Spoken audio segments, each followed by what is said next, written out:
Today is Friday, July 10th, 2020. Coming up on Roland Martin Unfiltered. Students have been out of school since March. We'll talk to a teacher who serves in Congress, Johanna Hayes, about what it could mean of millions of American children going back to school in the middle of this pandemic. We'll also meet the young man who just settled a claim against the LAPD for shooting him in his back. The Department of Justice has indicted Moss Point, Mississippi Mayor Mario King. We'll give you the details. Also in Baltimore, Police Sergeant James Lloyd has been arrested on extortion and kidnapping charges and is being held without bail. That's very rare. Also, we have another crazy white person acting the fool. And Black Twitter's going crazy after Jada Pinkett Smith and Will Smith, they dropped a red table talk discussing personal details about their marriage. Now, let me be clear. I don't waste time on celebrity stuff, but we will talk about what it means to maintain a healthy relationship in marriage and what people go through in marriages where they sometimes think they lose it all, but how they reconcile to get back together. It's a conversation that we're going to have. That's a grown-up conversation that's important. It's time to bring the funk on Roland Martin Unfiltered. Let's go. He's got it. Whatever the miss, he's on it. Whatever it is, he's got the scoop, the fact, the find. And when it breaks, he's right on time. And it's rolling. Best believe he.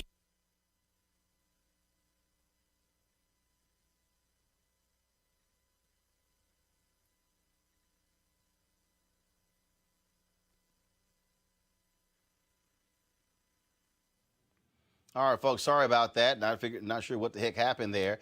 Let's talk about COVID-19. As of today, there are 3,266,035 confirmed cases of coronavirus in the United States. There are 136,304 deaths and 1,439 people, 582 folks who are recovering. Now, this is what we're seeing, folks, are tremendous spikes all across the country. We are seeing states, South Carolina, Georgia, Florida, Texas, report record cases around this nation. We also hear that Dr. Anthony Fauci, for 2 months, hasn't had any conversation with Donald Trump, briefed him at all. What the hell is the White House doing? Now, while that's going on, the White House doesn't even really want to pay any attention. They are trying to rush students back to the classrooms. But the problem is teachers are going to be reporting in a couple of weeks. I know this. My sister, her daughter, teachers. Is it safe for teachers to be going back to the classroom? Is it safe for students to be in the classes? Now, many businesses and entities have had to adapt to this, but what is going to happen when it comes to our children? Now, the president of the American Academy of Pediatrics, Dr. Sally Goza, says she is concerned that schools may be pressured into reopening too quickly. Another concern is the impact of young people being out of school for so long. Joining us right now is Congresswoman Johanna Hayes of Connecticut, who's a teacher and on the House Committee on Education and Labor. Congresswoman, glad to have you back on Roland Martin Unfiltered. Thanks, Roland. Good to see you. So, my brother used to teach. My sister is a teacher. My other sister's a teacher, and now her daughter's a teacher. So I've got parents who are working polls in Texas, and folks are out there in public. You've got an administration who is trying to rush folks back into the classroom. You had Senator Rand Paul, when he was questioning Dr. Fauci, was going, what's the big deal? Why can't kids go back to school? You've got Texas Senator John Cornyn. I'm sorry, I'm going to say it. I'm native of Texas. My senator, he's an idiot by saying, we don't know if kids can get COVID-19 when you've got 7,000 kids who've gotten coronavirus in Florida. How concerned are you that this nation is about to send our children into a minefield, and not just them, but teachers, administrators, personnel, support staff? Are we actually ready?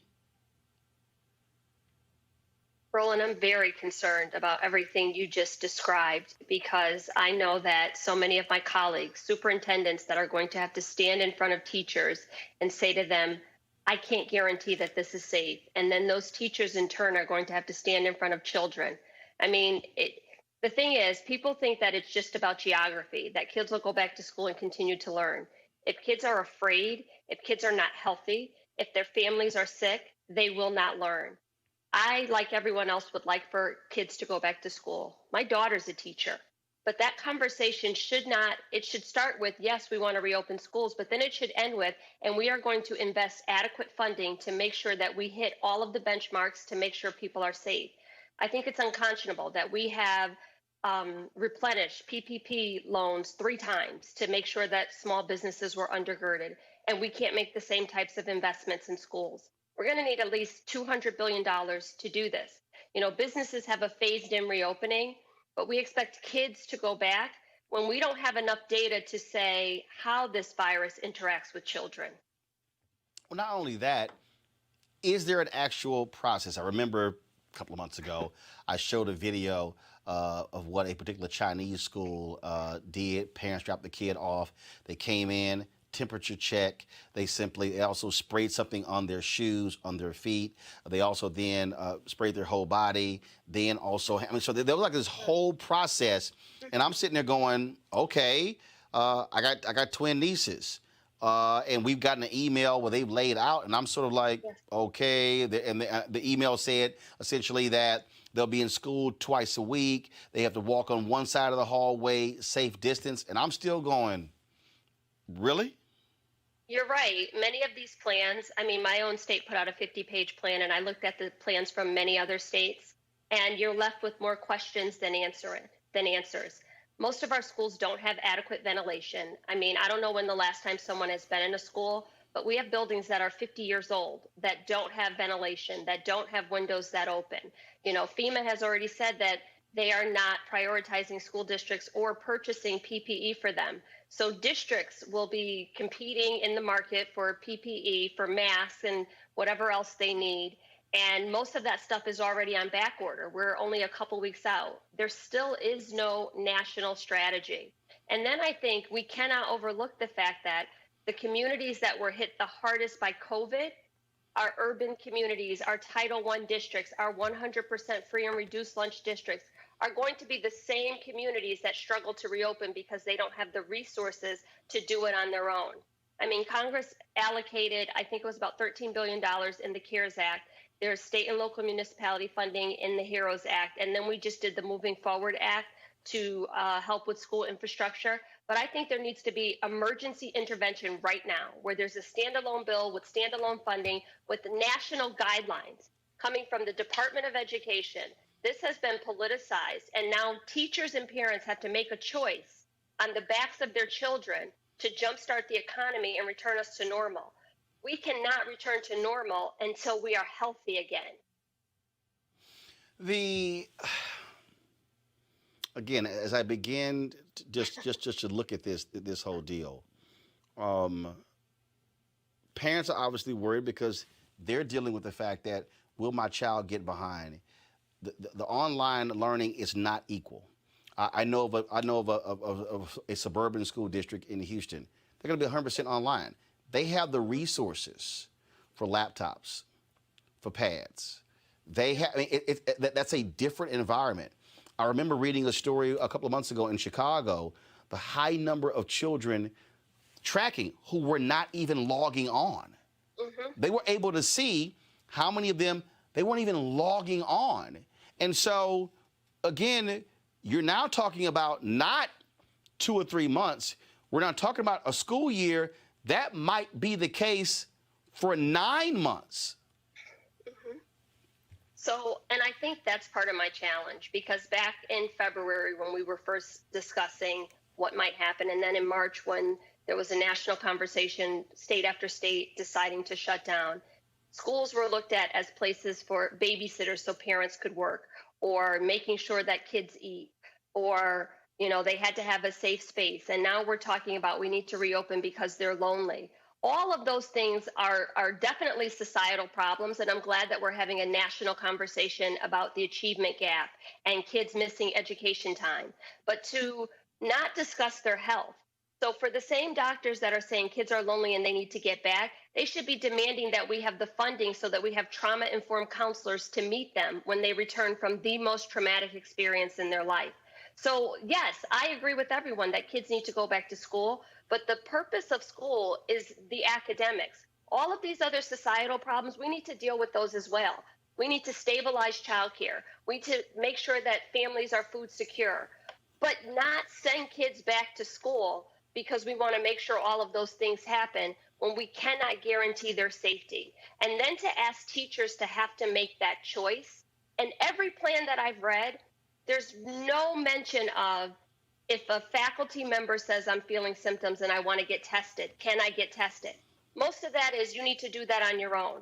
So there's so many issues that we are not even addressing. Wait. And I'm sorry. Roll back. Are you saying, hold on, let's roll that back. Yeah. That if in the middle of teaching, if all of a sudden a teacher says, I'm not feeling well, they don't have protocols in place to test the teacher on site? Right. These are state by state issues, but in my state particular, and this is a question that I've asked my commissioner, my governor, and every superintendent I talk to, there is no plan for universal testing. And my next question was, if I'm a custodian or a secretary or a paraprofessional or a teacher or anyone in the building, and I say, I'm having symptoms, I would like to get tested, it is incumbent upon the employee to find community-based testing or something else. It's not seen as an occupational exposure. We don't know enough about this virus, and we are sending our teachers almost into battle without any gear, without, any covering. And that's just not fair. A month ago, my colleagues are talking about the Herculean efforts that teachers were making, and now the conversation has shifted to, oh, they're just lazy and they don't want to go back. And I'm sick and tired of people using teachers as the scapegoat and this binary choice where, they're presented as martyrs, where if you're not doing this, then you don't care about kids. I think it's just the opposite. Teachers know better, and they do care about kids, and they know that they can't guarantee the safety of these children. And when the Secretary of Education comes out and says everything from riding a bike to going up in a space shuttle, how do you expect for teachers to fall in line behind a message like that? Well, not only that, we're not just talking about children. And I think that's what people understand. You're talking about children, Yeah. Teachers, administrators, support staff, and Faculty, bus drivers, right, everyone. Right. And what are you going to do when a parent wants to come into the school? What are you going to do? College campuses are shutting down or saying they're not letting their freshmen in. A high school senior is only a couple months removed from a college freshman. What's the difference? What are you going to do when you have a senior in high school who refuses to wear a mask? And then this leads into discipline issues. These are all of the scenarios that I've encountered on a good year. And nobody's factoring these in the middle of a pandemic. And it is not okay. Well, now you also have the other issue, and that is, if, as an adult, if I have to self-quarantine for 14 days, I can do that. A kid can't self-quarantine. That kid is still going to be interacting with that parent during that period. There are so many issues here, Roland. I mean, I lived with my grandma. I was raised by my grandmother when I was going to school, and she had so many underlying health issues. What are we going to do with the kids who have medically fragile people in their families? My husband had COVID-19, and when he first presented, he didn't have any symptoms. He didn't have a fever. We just heard Keisha Lance Bottom say the same thing. So when you have kids in these communal settings, staff coming and going, and in most of our district, staff don't live in the community. They're commuting back and forth. This is not how we contain this virus. And I don't want to appear as if I don't want kids to go back to school. The number one indicator the number one in-school indicator for student success is the relationship they have with their teachers, effective teachers in front of students. But to do that when we can't guarantee their safety, just to return to normal and jumpstart the economy, and now as a part of a political game that's being played, Roland, in the worst possible scenario, I don't want to be sitting here with you in 6 months having this conversation saying we made a mistake. We moved too fast. And when it comes to our children, we should spare no expense. We should not, take any chances and use them as an experiment. All right. Congresswoman Jahana Hayes, we certainly appreciate it. Thanks a lot. Thank you, Roland. All right, folks. Let's go to my panel here. I want to talk to them. Rob Richardson, host Disruption Now podcast, and also Amisha Cross, political analyst and Democratic strategist. Rob, this is serious in that we are seeing again Texas and Florida, where these numbers are just really, really increasing. I really think we've got to understand what's about to happen. I mean, this is scary for a lot of people. Yeah, well, we have to actually pay attention to data, which a lot of these politicians and people in power don't like data. If you look at other nations, we are exceptional now. We're not exceptional in the way we want to be, but we're exceptional in the fact that we can't get this under control because we just don't want to follow data. We want to follow whatever this idiot in the White House is saying. So you have people doing stupid things and just rebelling against social distancing, rebelling against putting on a mask, rebelling against things that work. Science works. So right now you are seeing that happening. And so this is not surprising. And my hope is that we actually get some control and people realize that we have to take steps. We're not through this. And in fact, it's getting much worse because we didn't do the things we need to do on the front end. Amisha. I absolutely agree with what Rob just said. We are right now a ship without a captain. We are a leaderless nation. And for all intents and purposes, we've watched our COVID-19 response fall apart because of it. Not only did this president ignore the fact that COVID-19 was a threat, he thought it could be contained to China. He also, instead of giving any authorization or any real leadership from the White House, he decided to leave things up to the states. And not because he had great faith in the states, but because he didn't want any blowback on himself. And even when he told the states that it was up to them to decide when they would be ready to reopen and what their next steps would be, he took to Twitter to call out states who decided that they were going to actually follow CDC guidelines and enforce social distancing, require masks. This has been a president from day one who has decided to go against and not believe in science. And now we're seeing the fruits of that ignorance. We're seeing the fruits of that illegitimacy. And our nation is suffering because of it. And the world is watching us. This is the first time in America's history where we've seen countries in Europe, we've seen countries in multiple places decide that they don't even want Americans to travel there. That is not something that we do as America. That's not something we've seen. And this is President Trump's legacy, someone who doesn't know what he's doing and is basically taking this country in the wrong direction. And I'm afraid that, leading into 2020 in the election, we're going to see a lot more devastating things come out of COVID-19, especially as we walk into the fall months where the flu season is going to tick up and we're going to be battling two things at once. Michael, go ahead. No, I'll just say very quickly, this has also been, COVID-19 has been less of a disruptor. It's been a disruptor in the short term, and it's accelerated long-term trends. So when you talk about just like the Congresswoman talked about, when you talk about access to broadband, which we always needed and communities didn't have, now that we don't have that, it's accelerating the inequalities that we already see. The fact that we don't have universal pre-K, other nations have that. That's another reason why they were able to handle this.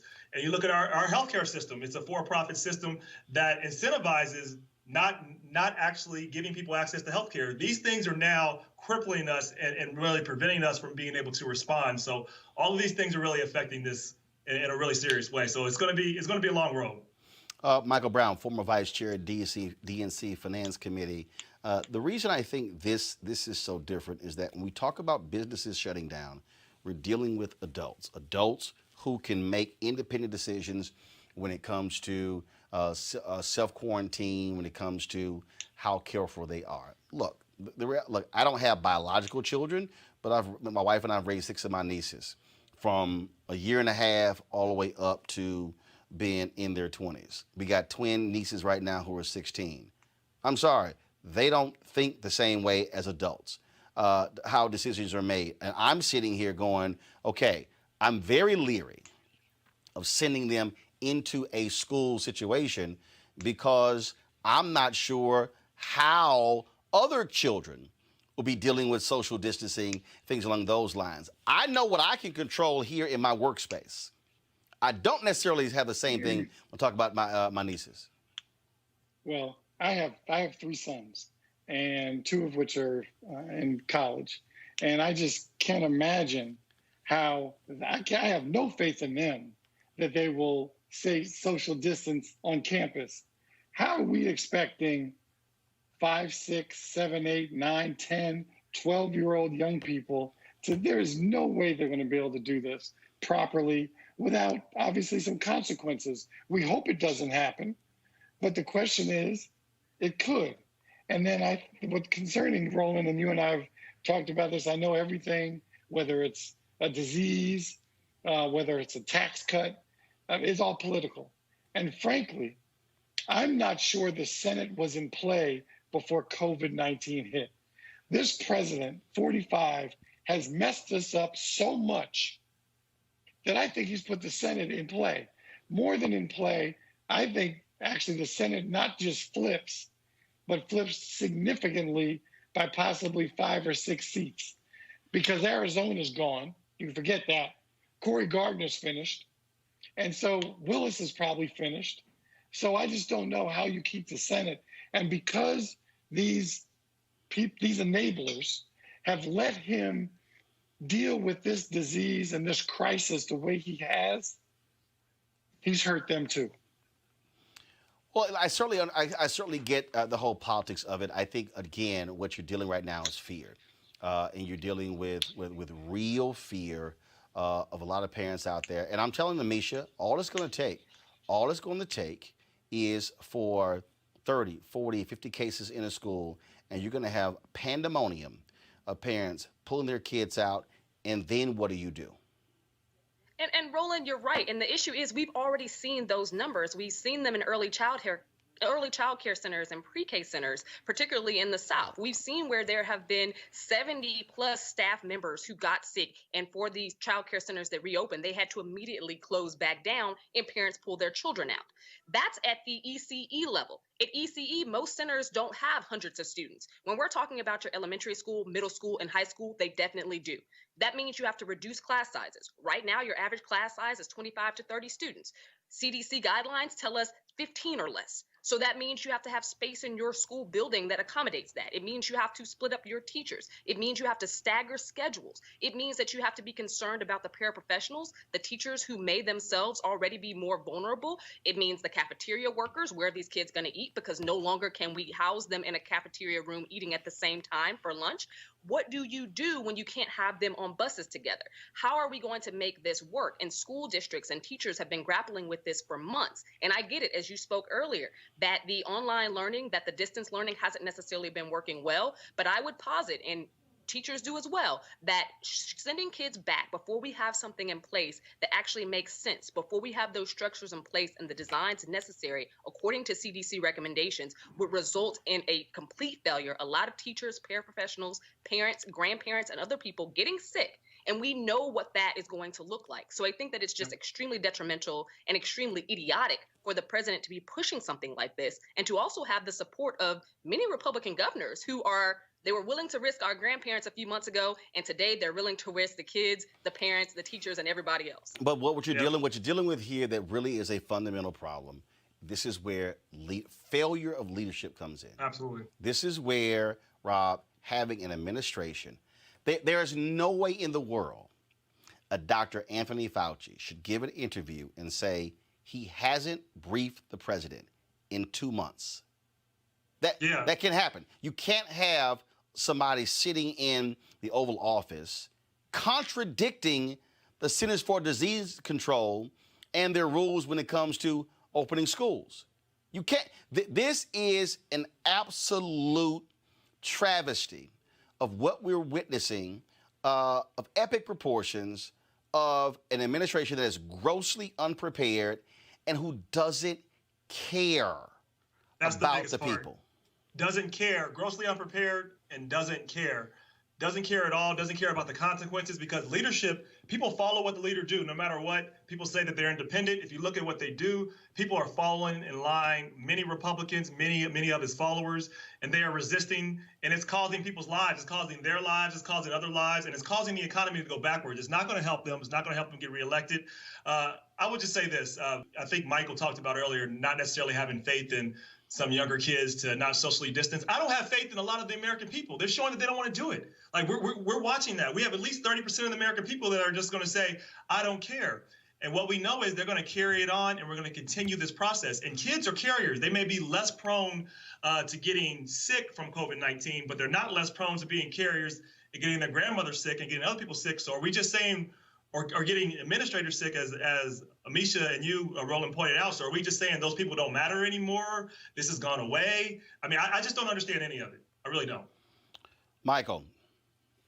It's so problematic when you have, and everything comes back to the leader. Now, Mayor Bottoms just announced she's probably going to roll back where they are in Atlanta, because forget school. They're not even thinking about that. They just know that their communities are not safe and not ready. Obviously, the red state leaders or red state mayors of states and cities are trying to make sure this guy gets reelected. They don't care about their constituents. They don't care that more than 133,000 people have died. And that's just what's on record, is probably more. So and I know everyone's mentioned it, without the proper leadership, I don't even know why, and I'm being a little facetious, but I don't even know why the media covers 45 anymore. He's irrelevant, because all he's doing is talking to about 25, maybe 26% of the people in America. The rest aren't even listening to him anyway. So I don't know why we're following him either. Amisha, again, I just think that what we're dealing with right now, we're dealing with a group of people who frankly don't give a damn. I think you're seeing the result of that in polling numbers. And I'll say this here, and the Lincoln Project has said this as well. Every single Republican senator who has allowed this nonsense to go on should lose their job in November. Every one. I have absolutely, John Cornyn, you need to go. Arizona, Maine, North Carolina, Georgia, Colorado, Montana, these people have allowed this to go on. No hearings, no challenges. No, it's like, oh, no, we're scared. Whatever Trump wants to do, we're fine with it. People are dying, and these people are playing games, and we've lost 133,000 people. I agree with you 100%, Roland.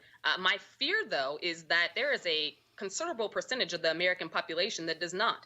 There are people who consistently don't want to wear masks, refuse to social distance. I have absolutely no problem with what this president is saying, irrelevant to the actual numbers that we're seeing of COVID-19 cases tick up. I think that what Trump has done is lull the American psyche and help to actually, infiltrate I is me type of understanding, so we can be isolationists, we can do whatever we want. He's hardcore. He's pushing this ideology that to a lot of people is something that they still believe in. And I don't actually know what those people will have to see before that changes. And like I've heard you say on this show multiple times, November is going to be a turnout race. It is not just going to be us watching COVID numbers or watching unemployment numbers rise or watching the consistent failures of Donald Trump. He's done that since he got elected in 2016. However, we haven't seen a huge tide change in terms of his electorate and that base that continues to support him.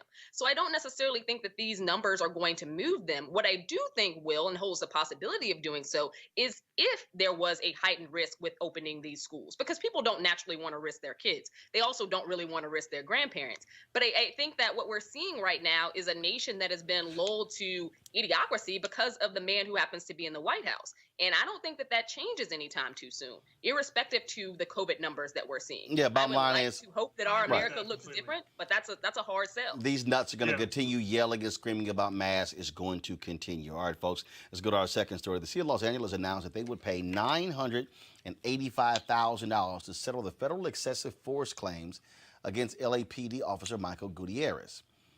Now, folks, on February 10th, 2015, Gutierrez fired multiple gunshots into a group of black teenagers after allegedly seeing one of the teens posing with an airsoft gun while another was rapping and dancing in a circle.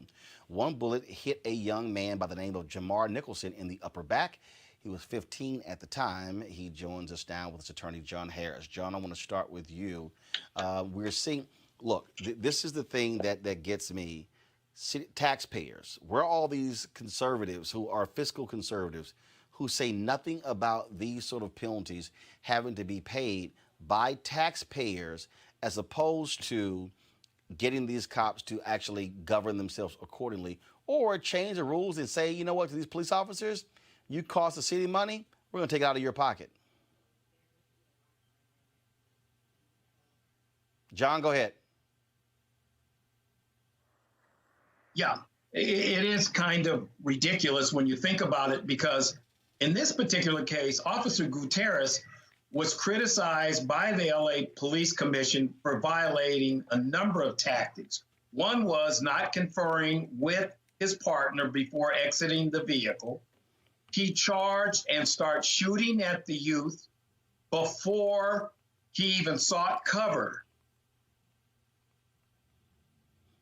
His partner was left in the car unbelievably perplexed because this happened in a matter of seconds. He didn't look at the context of what was going on with the teenagers. And in fact, they were getting dressed, putting on their uniforms on their way to school when he shot 3 times into a pack of 4 teenagers. What's ironic about this case is Officer Gutierrez, despite the fact that he was criticized, had a horrible shoot. He was later promoted the position of sergeant because of the shooting. Wow. That is unbelievable right there. Do we have Jamar, folks? There's Jamar. Okay, Jamar, glad to have you on the show. This is, I mean, that had to be obviously a scary time for you, what took place 5 years ago. Yes, sir. You were asking me what took place 5 years ago? Yes, I mean, it was, and like I say, it had to be scary. What has your life been like in the last 5 years? My life has been different in a way because, like, everybody knows me from the shooting now. So when people see me, they stop me and ask me, like, about the shooting and police brutality and stuff like that, and how do I feel about it. This, obviously, settlement does not change what happened. It doesn't take away the pain of what you experienced. No, sir. Because I have permanent back damage. My doctor told me that I'll have back damage until the day I go. So at certain days, if I sit too long, my back hurts. If I stand up too long, my back hurts. And certain job positions I can't get to help feed my family because of my back. John, that's the thing that I think people don't understand. People see these settlements and they say, oh, you got almost $1 million out of this whole deal. But the pain continues, the after effects of one of these shootings or in the case of a police beating. Absolutely. Jamar has undergone 3 surgeries. They had fragments of bullets in his back. Just a horrible condition that he had to go through. He saw his doctor and he says he's going to suffer these residual pains most likely for the rest of his life. So with that being said, we don't think $1 million is really a number anybody should say, wow, that's a lot. He suffered a great deal of pain and suffering as he lay out there on the street after being shot, handcuffed to the gurney and handcuffed as they transported him to the hospital. They treated him like a common criminal, although he was a 15-year-old teenager. Jamar, we're in the midst of a national discussion, debate, demands for change in the wake of the death of George Floyd almost 7 weeks ago. What do you want to see happen? What is it that you want to see cities do when it comes to the behavior of police officers and their conduct? I believe the police should have like a second team that goes out with them for certain situations, like situations that doesn't have to do with violence. The police should show up just in case anything happens, but there should be a team there, like a therapist, someone who could talk to somebody or someone who could calm the situation down. Like, for example, my situation, the cops were just on their way about and they seen a group of young black men in the alley and they bounced out, unclothed. They didn't say that they're LAPD. They just started shooting. I believe if they had somebody else there with them, the situation probably would have been different. John, as an attorney, you've seen these cases. What do you want to see? What changes do you want to see happen? The most important change is the elimination of this qualified immunity. It's like the case so long, 5 years, because law enforcement automatically will file a motion to dismiss a case based on qualified immunity, which is a court-created concept. This case was up in the Court of Appeals for over 2.5 years because they lost the motion in the lower court. So Congress is trying to basically eliminate this concept, but that's what I would like to see, the shielding of these officers under this concept of qualified immunity. That would be a first great move. All right, then. Well, we certainly appreciated you joining us, Jamar Nicholson. Thank you so very much. John Harris, thanks a bunch. Thank you, Roland. Go back to my panel here. Amisha, we have obviously seen a die down, if you will, in the protests in the streets. Are you concerned that this country is going to fall back into the malaise, into just a nice, comfortable position that we were in before the death of George Floyd 7 weeks ago? I absolutely am. And I am because while the ignition was struck, literally because you had people across the country protesting and across the globe protesting as a result of George Floyd's death, as soon as that lever was removed, as soon as people stopped applying that pressure, I think that, we saw a lot of the conversation shift. We saw people talk about statues. We saw them talk about the removal of flags. But what we aren't seeing is people really push for the reforms that African Americans have been asking for since day one. We aren't seeing a large push in reforms at the policing level. We aren't seeing pushes at the federal level in police reforms. What we saw was a watered down version of a bill that honestly wouldn't change much anyway. I think that what we're seeing from corporations and other organizations is a lot of feel good rhetoric, but what we're not seeing is a lot of things that would actually change the status quo. And as soon as the protests stopped, my fear from the beginning was no one protests for years at a time or for 6 months or more at a time. We weren't going to see anything like that. But I think that as soon as that pressure was gone, as soon as the people weren't in the streets, as soon as those groups weren't being loud and in your face, that individuals who could make change, leaders that could make change, were going to sit back and they were going to give us the crumbs that they've always given, a little bit of symbolism, and hope we go sit down somewhere and shut up. Michael, again, constant pressure. That is actually what changes. And I think that, we'll certainly see what happens. But that is the great concern. Challenging not only Congress, but also these state legislatures, these county commissioners, and these city halls. Absolutely. And it's unfortunate because, our country, if we look at the history of the last, 20 years or so, I'm not talking about the civil rights protests, I'm talking about recently, gun violence. Everyone gets so outraged and how can we live like this? And then the politicians don't do what they're supposed to do. Excuse me. Same thing with what's happened with George Floyd. The protesters did their job. They made it, they put it on the front pages. People were talking about it. There was dialogue. And then Senator McConnell said, we'll get to it when we get to it. And then obviously, though, I have to give the local leaders credit, the city council members, the state legislators that you mentioned, Roland, the mayors, they're doing some of the hard work related to policing. But your past guest, I think his name was Jamal, the poor guy that got shot and has bullet fragments in his back. I understand his thought, but to have extra police coming to scenes when you're having a defund police effort, you can't have both. If you're going to defund the police, that means you're not going to have enough police to come do what he suggests, though it's an interesting idea. But this is the America we live in. People shout and scream. The protesters did their job. Right. Proud of them. Proud of them. But then the politicians on the Hill did not. Rob. Yeah, but it can't stop with protesters. They did do their job. It can't stop with protesting, I should say. We need the protesters have to go to the polls as well because, again, unless that happens, politicians will ignore you. Like, they are used to us. We haven't seen protests like this, and I am proud of protesters as well, but then we have to take it to the next level because when people like to talk about the officers that shot that young man, they always go to the same line. It's just a few bad apples. No, the problem is we have a culture that empowers the bad apples. And unless we change the culture of policing with some major reform, like reforming or getting rid of qualified immunity, these things will continue to happen. And so we have to change the culture of policing. That takes effort. That takes time. It's not sustainable for people to go out and just protest all their lives for the rest of their lives. It has to also follow up with polling. It has to follow up with going to the polls, and that has to follow up with policy. And we have to keep the pressure up on in multiple ways, from every single way. That's the only way movement's sustain.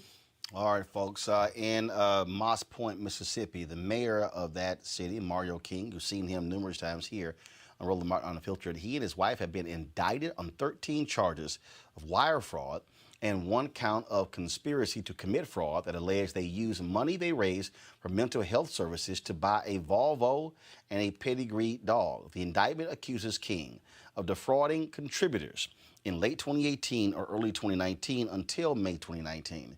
We spoke with Mayor King today, and he says he would like to come on the show and talk about it, but he doesn't think that would be wise right now. He believes that the charges are racially motivated and can't wait to tell his side of the story. He'll certainly join us after he says he is ready to talk. Let's talk about what's happening in Baltimore, where Baltimore Homicide Sergeant James Lloyd remains in jail today, held without bail on extortion and kidnapping charges.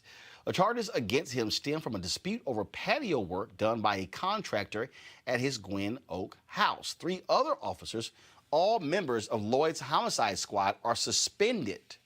Allegedly, they were present when Lloyd threatened the contractor with arrest, and a police spokesperson said all 4 men were on duty at the time of the incident. Lloyd was unhappy with the work, charging documents said, and allegedly used his police power to convince the contractor to pay back the money. Lloyd's lawyer said no crime was committed. Really, Michael? All right, having issues with connecting with Michael. Rob, this is just, again, using the power of your police badge to threaten somebody, and it's rare. Think about this here. When was the last time you heard a police officer held without bail? I haven't heard it much, but I will tell you that the culture, particularly in Baltimore, I recently had Marilyn Mosby, who of course, charged the officers who killed Freddie Gray, and she got crucified for doing that and didn't get a lot of support from hardly anybody. And then later it came out that, of course, most of the whole Baltimore police system was corrupt, and there had to be a federal consent decree. So the culture of an area that can tell you that they felt empowered to do that tells you that it's a systemic cultural problem, particularly there in Baltimore. There's a lot of places like that. So yes, I mean, they felt they can get away with it, probably, definitely, because they have gotten away with things like that. It's not the first time something like that has happened. I guarantee you, someone who abuses their power so blatantly like that has done it before. Yeah, that's right. Go right ahead, Amisha. I agree with Rob here, because as egregious as this sounds, to respond in that way, he had to have had a history of doing this previously. Now, I do think that he was emboldened, obviously, because of his police background, and I'd be interested in seeing the level of overreach he's done in excessive force and, use of policy frameworks that were outside of his realm, even as a police officer, because this is extremely blatant. But he also felt strongly empowered to do so. And I think that, the issue here is that more of these types of stories simply are not coming to light. Baltimore has a plethora of issues, and its police department is definitely chief among them. Michael. It's Roland. It's, as you know, when I served on the city council, it's so difficult dealing with different unions. They have so much power to make life either difficult or help your life if you're an elected official. But until you take qualified immunity off the table, until you threaten someone's pension, officers are going to continue to know that they have protections. If you take those protections away, they're going to think twice about doing something stupid. But unless you have that deterrent there, these kind of stories are going to continue. Remember that movie, Training Day, with Denzel? And Denzel was like, I'm Godzilla, 800-pound gorilla, whatever he said. He said, I'm the police. I can do whatever I want. And I'm not suggesting all police, because I think we all agree most police officers do their jobs well. But for the knuckleheads that don't, they know they have the protections. So until you take on the unions and deal with qualified immunity and their pensions, it's going to be very difficult to change the patterns. All right, folks, got to go to a break. We come back. The Eagles have disciplined Deshaun Jackson for his anti-Semitic remarks. We'll talk about that. In the WNBA, the Atlanta Dream, they say, we don't want to play for Kelly Loeffler, co-owner of the team. And, oh my goodness, Twitter is blowing up. Facebook is blowing up because Will and Jada went to the Red Table Talk themselves. I don't give a damn about what happened inside of their marriage. What I do want to talk about is what individuals can learn from healing, can learn from Till Death Do Us Part, can learn what happens when we face difficulties in marriages. We'll talk about all of that after the break, right here on Roland Martin Unfiltered. You want to support Roland Martin Unfiltered? Be sure to join our Bring the Funk fan club. Every dollar that you give to us supports our daily digital show. There's only one daily digital show out here that keeps it black and keep it real as Roland Martin Unfiltered. Support the Roland Martin Unfiltered daily digital show by going to RolandMartinUnfiltered.com. Our goal is to get 20,000 of our fans contributing $50 each for the whole year. You can make this possible. RolandMartinUnfiltered.com. As the sun rose over Afghanistan this morning, 8,600 American troops started their day knowing Russia has bounties on their heads, paying Taliban militants to murder our troops, and the heartbreaking truth that their commander-in-chief deserted them, that he ignored the intelligence report dropped on his desk in February, too lazy to read it himself. And now, since the report was read out loud to him in June, days have passed, weeks have gone by, still no action. Not a call to his Russian master to stand down. Not a call to console the families left behind.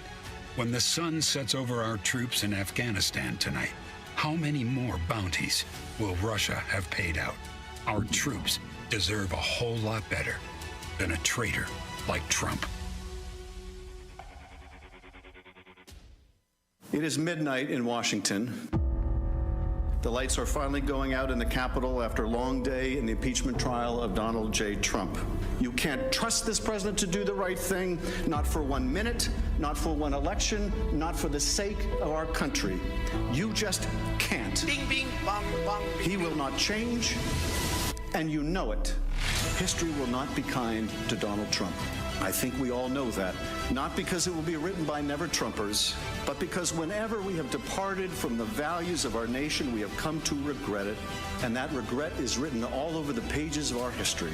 If you find that the House has proved its case and still vote to acquit, your name will be tied to his with a cord of steel and for all of history.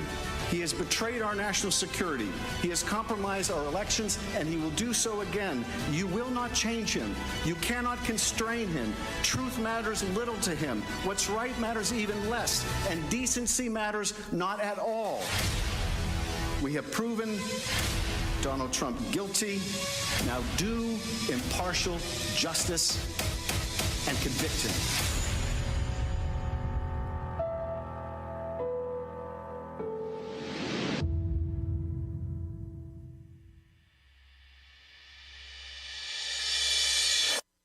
What will history say about Mitch McConnell? Well, he spent most of his time making deals for himself, not so much for Kentucky. Mitch didn't have money when he went to Washington 35 years ago. Today, he's one of the richest guys up there. Rich Mitch has a nice ring to it. So what did Kentucky get in the bargain? Well, we're 40th in job opportunity, 45th in education, 43rd in healthcare. Getting the picture? After 35 years, Kentuckians are still waiting for the kinds of opportunities Mitch worked so hard to give himself. With another 6 years of Mitch McConnell, from the holler to the horse farm, we'll still be waiting. And Mitch, he'll just be richer. So what will history say about Mitch McConnell? The same thing many Kentuckians say now. Not a damn thing.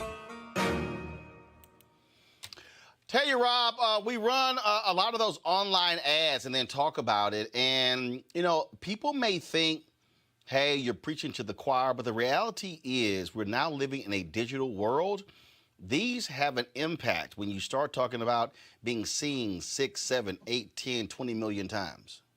Yeah, there's no question. And then you look at it, you can look at it this way, like even if they don't win, which I think there is an opportunity to win, I still think it's a long shot to win in Kentucky, but it doesn't allow him to go on offense. He can usually take all the money that Mitch stores up and help all these other candidates in the Senate. He won't be able to do that. He's going to have to defend himself. And people are energized, and this will get people energized. They will contribute more.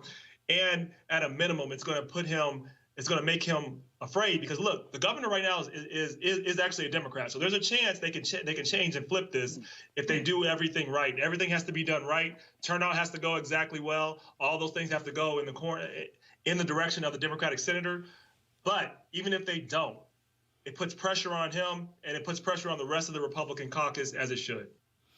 Michael, maybe it's just me, but dude, can Democrats get people who know how to cut ads real quick? What does it say that in the last 3 months, the most powerful, impactful ads have been by Never Trump Republicans? Are there no Democrats who know? I mean, no, seriously, we run a lot of these. I haven't run a single one from the DNC. Yeah, there has always been this culture outside, of course, when my father was chair and with Governor Clinton, at the time, Governor Clinton, and frankly, during the Obama days. That's the only time really that the DNC got super aggressive on ads. There's always been this attitude of, oh, we don't want to get in the mud. Oh, that's not what we do. Oh, we want to take the higher ground. But how many times have you and I, Roland, said this about 45? You can't bring a knife to a gunfight. You got to bring a gun to a gunfight. And so in that case, I'm glad these outside organizations are doing what they're supposed to do. I just wish the DNC, because DNC has the money, they're raising it. We're doing a great job of having the dollars. Now, maybe they're waiting for get out the vote. But either way, you're exactly right. Should be more aggressive. Amisha, I really don't understand, Amisha. I'm serious. I mean, I run a lot of these. You've got the Bill Crystal group. You've got this other group called Recount. You have these progressive organizations out there. I just don't understand why the Democratic Party does not have a rapid video response team that's churning out and turning around these sort of videos in a timely manner. I mean, literally, I ain't seen one. Partially, Roland, because the DNC hasn't had to. So the DNC, for the most part, rested on their laurels during the Obama administration, because Obama was great enough to where there wasn't really a usefulness for them. And post that, they have done absolutely nothing. Remember in 2017 when they came out with the DNC ad that looked a whole lot like a Papa John's commercial, and everybody and their mama made fun of them for literally stealing a slogan for crappy pizza. What we've seen with the DNC is these reutilized messages, recycled messaging that hasn't necessarily really even touched the pulse of getting someone to not only, land into the mind that the DNC is trying to get everybody to walk along the trail of, but also we've seen a DNC that has forgotten that communication, that these ads, that this space is one of their greatest means of talking to the public. And for whatever reason, they've decided that either they don't need them or they're going to go as watered down as possible, put in as little effort as possible, even amidst what is the RNC, the Trump campaigns, as well as a lot of the progressive groups' greatest strengths, really going for the jugular and using these ads at a time where it's extremely smart and it's extremely pertinent. And I have no explanation as to why the DNC and their communication staff has continually failed. I can't even remember a DNC commercial that was moving in the past 8-9 years, because the DNC, for the most part, churns communication staff out every 3 or 4 months. So it shouldn't be surprising when you have a new person at the helm of your communications group every other season.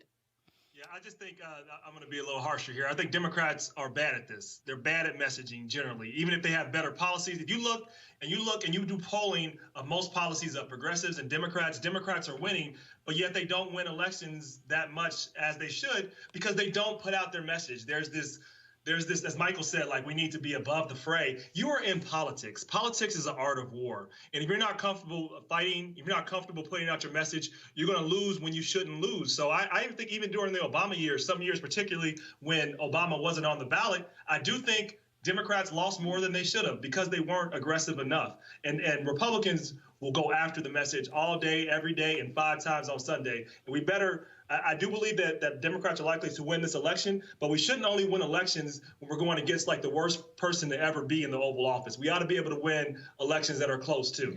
Yeah, I mean, I just don't, again, I don't understand that like we've created this segment on this show where we run these online ads every day. In fact, we actually did a 2-hour show on Memorial Day of nothing but these ads. So we have a whole folder that we've created which has all of ads in it.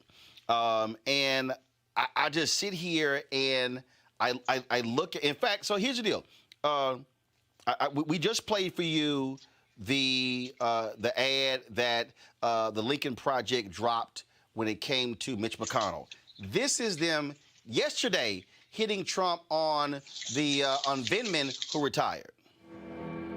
It was improper for the president to demand an investigation into a political opponent. It would undermine our Ukraine policy, and it would undermine our national security. Lieutenant Colonel Vindman escorted out of his job and off the White House grounds. Vindman complied with the House subpoena, told the truth as he saw it, and last week was fired from his National Security Council job, escorted from the White House grounds. As a decorated Wounded War veteran and Purple Heart recipient, Lieutenant Colonel Vindman was asked to leave for telling the truth. I'm not happy with him. You think I'm supposed to be happy with him? I'm not. Lieutenant Colonel Vindman. President Trump is sending a signal that the Pentagon should look into disciplining Vindman. We sent him on his way to a much different location. Dad, I'm sitting here today in the U.S. Capitol, to leave the Soviet Union and come here to the United States of America in search of a better life for our family.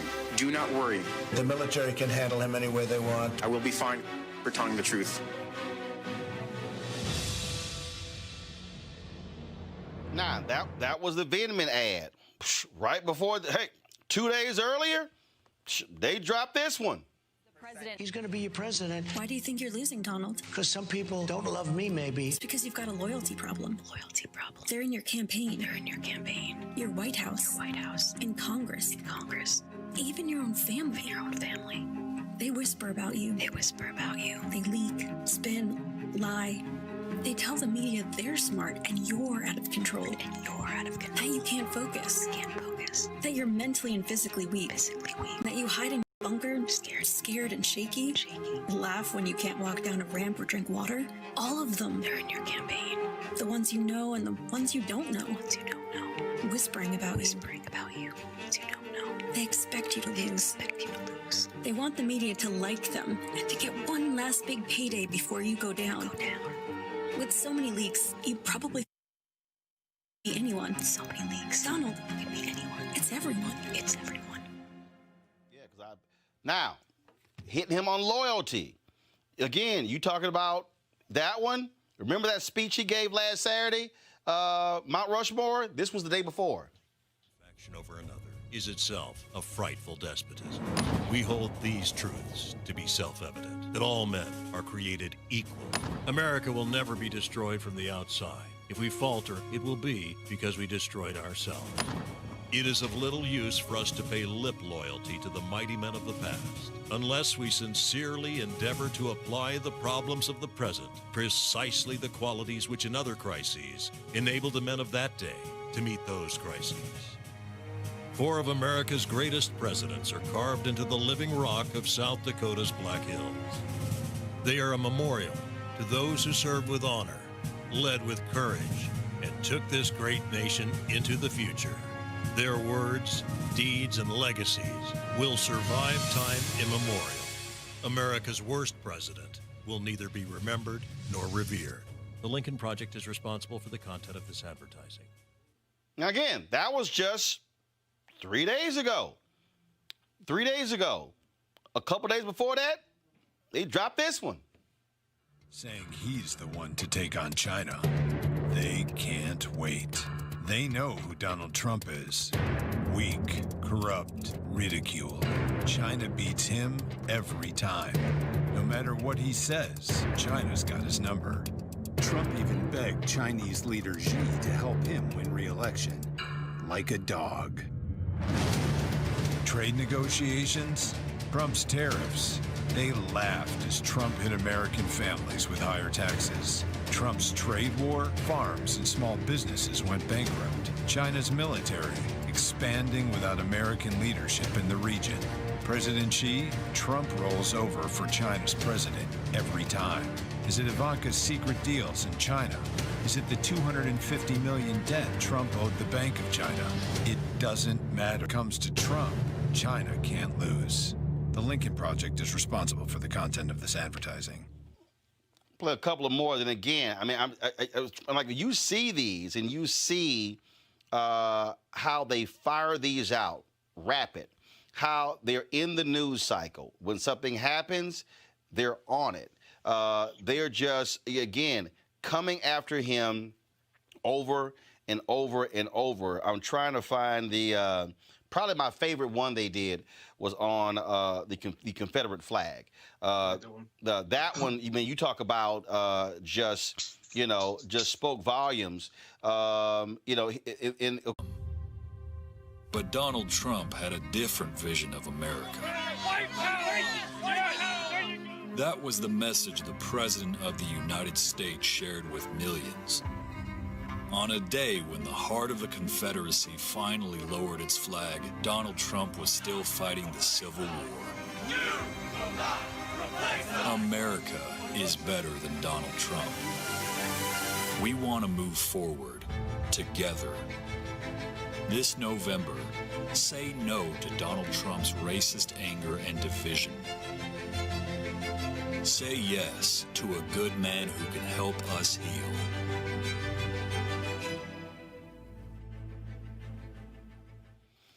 Rob, it's a digital world we're living in. Yeah, it's a digital world. And to Amisha's point, not only is the data that Democrats rely on outdated, even if it was applying, it doesn't matter now because now you can target exactly to who you want to target to. So you don't have to worry about people that aren't receptive to the message. Just don't target them. So I really don't understand the whole philosophy of not being aggressive.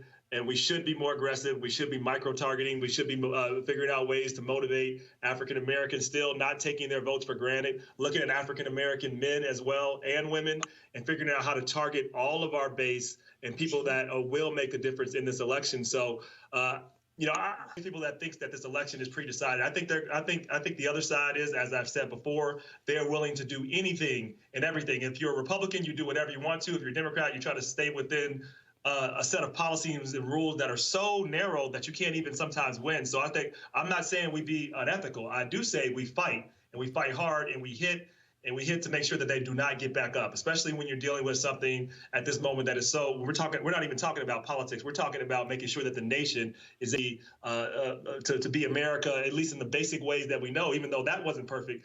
Donald Trump has just blurred all lines. He's done things that people didn't think anyone could ever get away with and still hold power. If he can do this and still hold power, I don't know what that means for the future of this nation. I really don't. Michael, the thing for me about all of this, I go back to, I don't care what any poll says right now. We remember the Titans when he said, Herman, leave no doubt. That's where Democrats should be. Leave no doubt.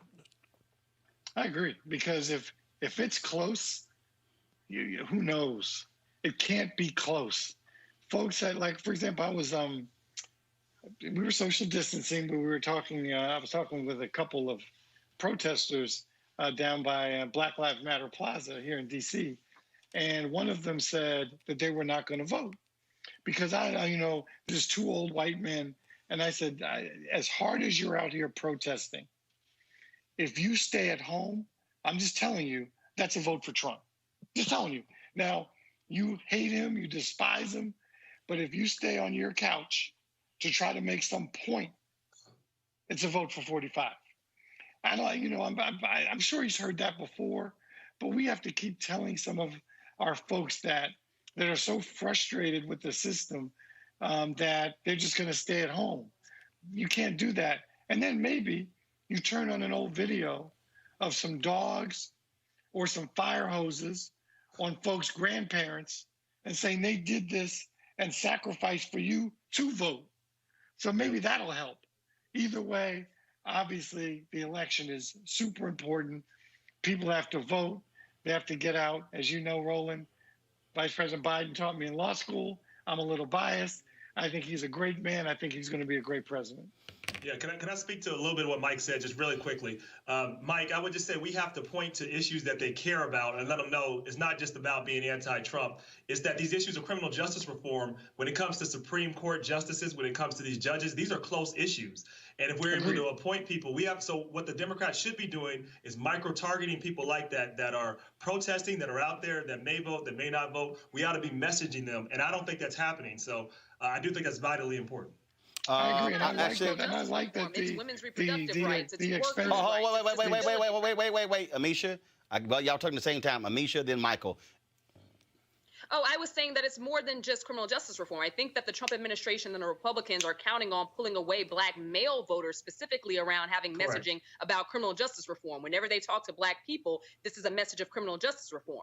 Let's also be mindful that our judges, there's judges that are being appointed at the Supreme Court level, as well as other federal judges who have been appointed at higher rates by this president than any president in this nation's history, are also there deciding whether or not women have the right to choose, whether or not birth control is covered by their employers, whether or not you're going to have disability rights, whether or not you're going to have health care and health care for those who have pre-existing conditions. These are things that matter. It exists beyond just criminal justice reform. As important as it is, a lot of that is decided at the state level from your local leaders anyway, but we also have to be extremely mindful of the fact that when we talk about judges and the judiciary, the whole of what it encompasses.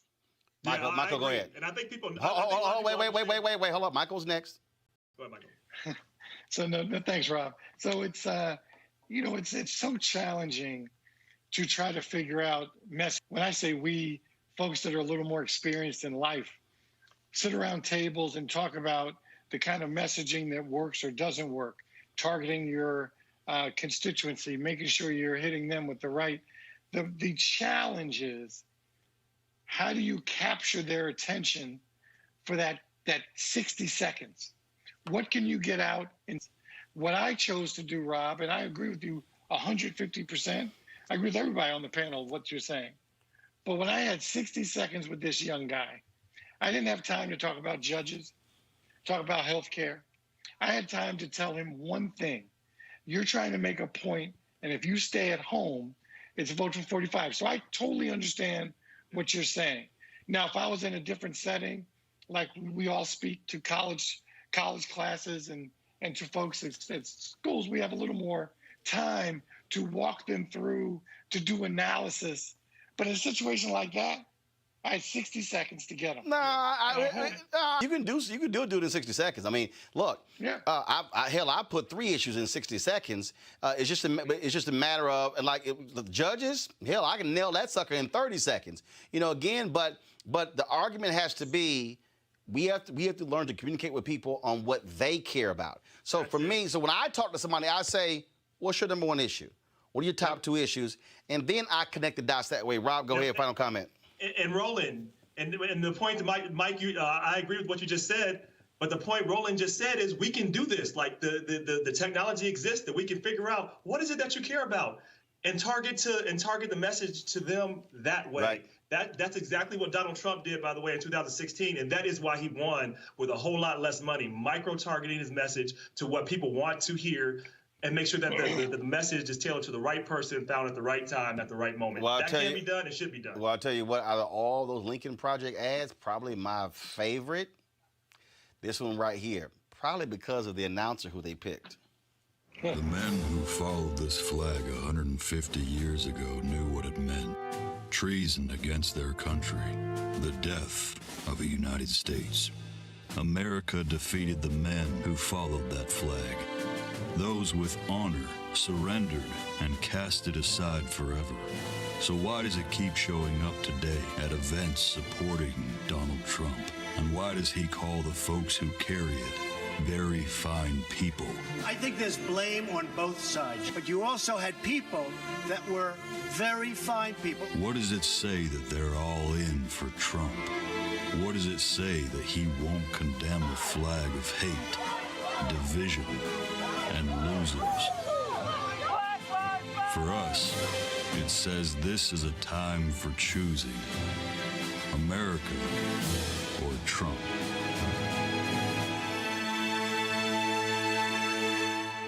Last point I'm going to make here, folks, is real simple. Republicans have been excellent at bumper sticker slogans. The reason they have, to Michael's point, Democrats love the long explanation. They want to talk with a thesis. They want to talk with paragraphs, with white papers. Republicans talking bumper stickers.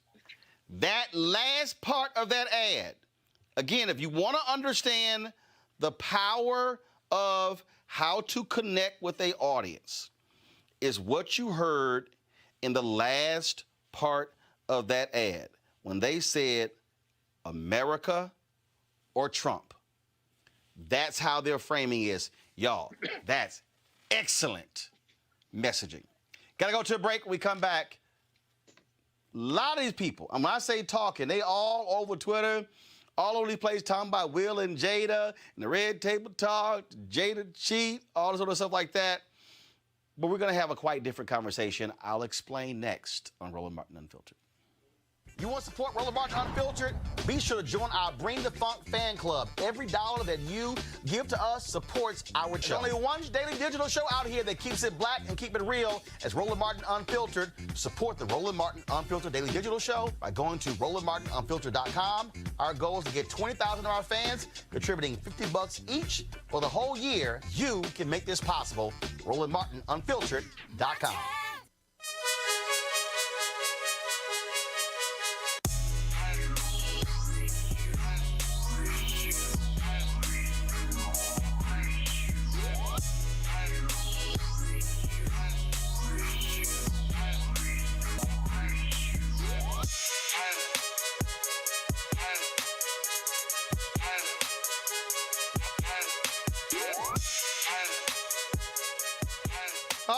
Folks, you know we support black-owned companies right here on Roland Martin Unfiltered. Well, Ceek.com is one of those companies. Mary Spio, she is the founder. She is the architect, the inventor. These two products here, these are virtual VR headset where you can pop your phone right in. You can watch a 360-degree video right from your phone with this particular headset. You can also go to their website, Ceek.com, and look at the programming that they have that's also virtual reality. They also have these great headphones right here, folks. Allows you to listen to music. If you're a gamer, you can also do that. 360-degree headphones, 4D. Trust me, you don't want to miss it. All you got to do is simply go to and use this promo code. If you want to get either one of those items, go to promo code is right there. RMVIP2020. RMVIP2020. Pop that in. Will allow you to be able to get the products. That's how you can support them and how you can support Roland Martin Unfiltered. And so again, Ceek.com, Ceek.com. All right, folks. So how shall I set this up? I'll set it up this way. Y'all know, so let me just be real clear. On this show, I don't give a damn about celebrities in their personal life. Let me be real clear. When y'all watch this show, how many times have y'all seen me talk about a celebrity that's gotten divorced? How many times have y'all seen me talk about, which the answer is 0. How many times have y'all seen me talk about a celebrity who they're dating? I get a trip out of these stories where they say, oh, so-and-so had a surprise wedding. What a surprise to them. Your ass, you didn't have to know what was going on. That, to me, is something that always happens. And so that's been my deal. I don't do that. If you want to watch that stuff, you can go to E-Entertainment, to these other platforms, or you want to. So when the story came out, a week ago, where some dude, I don't even know his name. What's his name? Alfonso? Who's the dude? Ariel? What is it? See, his name is August. I don't know who the hell he is. I ain't never heard of him, okay? So he sat down with this interview with Angela Yee and talked about how he went to Will Smith and get his permission to basically have an affair with his wife, okay? Story blew up. Everybody and their mama was talking. Everybody was, oh my God, oh my God, oh my God. Everybody was going on. Y'all, I don't give a damn. I don't talk about it on social, whatever. So when Jada Pinkett Smith said, now it's time for me to go to the red table. Oh, everybody was like, oh my goodness, what's she going to do? So this afternoon, she dropped it. And I said, when I saw it pop up on my Twitter feed, it had popped up 7 minutes earlier. And it's a 12-minute and 53-second video. It's a heavy one. It's an honest conversation. And I was like, wow. Now, again, I don't give a damn about people's personal life. I reached out to Will and Jada. I'm not going to tell you what I said. But what I will say is this here. It was something that I think people can learn from. Because I think what happens is there are a lot of people who get caught up in salacious details in a celebrity, but they're not actually paying attention to how it impacts them. Here's a bit of it. Because for me, that was the thing when Og first came around, he was really sick. He was really sick, yeah. And the outpouring for him from our family was initially about his health. Yeah. And I mean, we found all those differences, to help pull him through. Mm-hmm. And from there, you and I were going through a very difficult time. Yeah. And we decided... I was done with your ass. Yeah, you kicked me to the curb. I was done with you. Yeah. Marriages have that, though. Marriages have that. Yeah, we basically, we broke up. We decided that we were going to separate for a period of time, and you go figure out how to make yourself happy, and I'll figure out how to make myself happy. Well, at that particular point in time, it was indefinite. Yeah, I really felt like we could be. Okay, so you could see the rest of it. So when I saw it, what I said is, I'm not interested in the bullshit messiness with people. Why did she do this? Why did this happen? What has happened? What I saw was a couple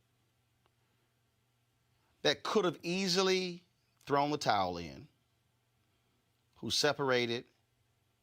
She talked about having to discover who I am. You listen to Will, what he had to say, and then how they have dealt with that, but they never broke up. Then at the end, they have this joke, like rip off of Bad Boys for Life. They called it Bad Marriage for Life, and they both cracked up. You watch it, you see the seriousness, you see the healing, you see the pain, you hear the funny. Will is hilarious. And both of them are. So I said, we're going to have a different conversation. Bashay Williams is described as an intellectual emotionalist and someone certified, got credentials. Bashay, how you doing? Good, how are you? So, again, the salacious, the celebrity crap is irrelevant to me. Right. But what I thought was important here was that there are a lot of people out there who are not celebrities, where people separate and they have affairs, or they have affairs and they don't separate, or even if they have a marriage, they don't have affairs, but two people stop communicating, they grow apart. One person is going up, one person is going down, one person is going through depression, other person doesn't see it. And when I watched it, I literally said, man, if I gave a lecture series, I probably could create a 7-part sermon series or lecture series out of just that 12 minutes and 3 seconds. Right, right. They were able to capture the relationship recovery process. So he talked about, you think about when couples have infidelity in there, a lot of times the one who was cheated on, they want to know the details. So you saw Will asking her several times, they need to know what happened. And allowing Jada to kind of express herself in the way that she needed, although she used the word, I forgot what she used. She used entanglement. And he was like, what's entanglement? Right, He's like, what's entanglement? Right, right. No, I would say we got to call it what it is in order to really connect with the partner that you hurt. And we don't know what that conversation was offline, so it might have been a different conversation. But the way that she, prettied it up, or way that it sounded the way that she needed to say it in order to make it okay for her to express the transgressions that she said that wasn't a transgression, but the infidelity within the relationship. But they were able to capture several levels of their relationship, like you said. The thing that I think, and again, I do not talk about celebrity stuff. But what I want this audience to understand, the people who are on YouTube, the people who are on Facebook, I want them to watch the interview and not focus on Will and Jada. But I want them to watch it and then begin to ask themselves the questions. Hey, am I in a relationship, am I in a marriage where I've grown distant, where I've forgotten who I was, where I need to rediscover who I am? And then in that interview, you heard Will say, you need to go figure yourself out. And I think that husband and wives are in that situation where you have to recognize that, where it's like, you know what? I don't know what's going on, but I need you to go sort that shit out. And if you got to go somewhere and do it, because if you don't, you heard him say, I was through with you. That was saying, I'm letting you know, if you don't go figure that out, this is over. Right. And I think people should be listening to that and then saying, well, how does that apply to me? Have I gone through that? And I need to say the same thing. Right. That happens so often with couples. I see a lot of couples in my practice. And a lot of men come because the wife says, I need you to figure that out. Or the wife come and say, I need to figure this out so I could be better for my husband, be better for the relationship. And what they're doing is highlighting the relationship and highlighting the flaws. So we can't necessarily heal or work with our partners if we're not really willing to work on ourselves. So if she sat there and said, I need to figure this out, I need to go through this process, she might have been in defense mode anytime that he brought something up, because at one point, Will might have offended her. So in relationships, when you have somebody that's there, like a clinician, like a clergyman, or somebody else that can really help them separate the problem from sin, then we can address it. But a lot of people walk around like they are the problem. And you talk about forgiveness, and there's a difference between forgiving and forgetting. And forgiveness does not mean that everything is forgotten. Forgiveness does not mean that everything is perfect. Forgiveness is a process. We're taught to forgive, but we aren't taught how to manage the pain of forgiveness, because it comes with pain, because it doesn't just go away. The next time something reminds you of that, you're triggered again. So what do you do with that? That's where you learn the different tips and tools when you come to therapy, or you find different resources. So I'm gonna bring the panel in right now as well, and see this is well, we lost Michael, but I want to bring in Amisha and Rob.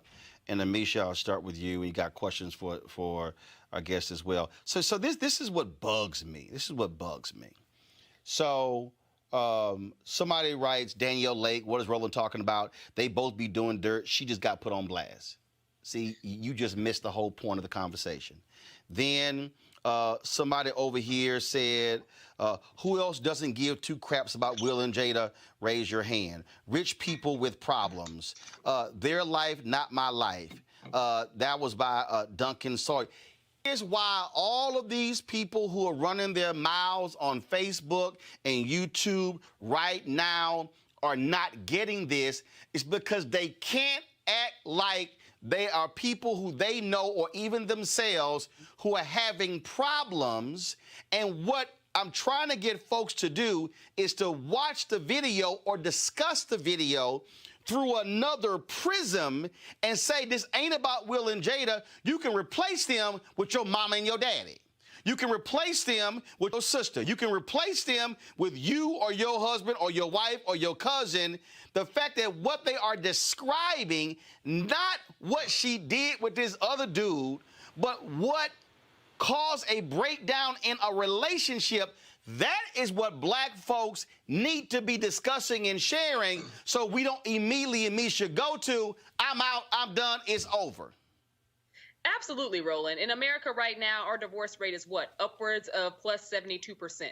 That is a ridiculous rate of people who take an oath before God and then destroy a covenant. And in many cases, it is for things that are like what Jada spoke of. And for anybody who's been following the Red Table Talks up through now, she actually a few months ago had one where she talked about that time frame where her and Will were having a really hard time. That time frame where she basically needed to find herself, where she was going through a depressive state. And he came to the table and talked about how he, as a man who was doing everything he possibly within his power thought he could do, could not bring her out of it, and walked away and told her to go and, do what she had to do to make herself better after trying over and over again, and nothing he was doing seemed to work. So I do think that, this falls down a trajectory that a lot of women, particularly African-American women, go through when you've got the career, you've got the kids, you're doing everything that the public and that, the media gaze tells you should be doing, but there's still something missing. There's a loss that you feel within yourself.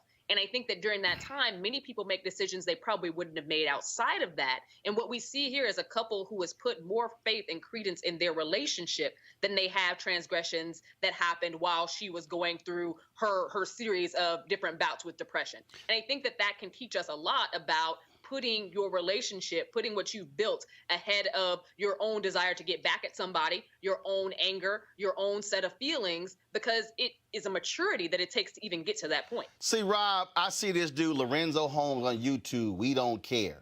I see this other guy, John Doe. Roland, 99% of your viewers don't care about this honestly. And see, that's the problem right there. One of the problems that we have is, let me just be clear, we got too many damn people today who quit easy. We got people today who don't have any stick-to-itness. My parents have been married for 53 years, June of this year. It wasn't all champagne, caviar, great lifestyle. When you start examining people, in that interview, they said, man, we've been in this 25 years.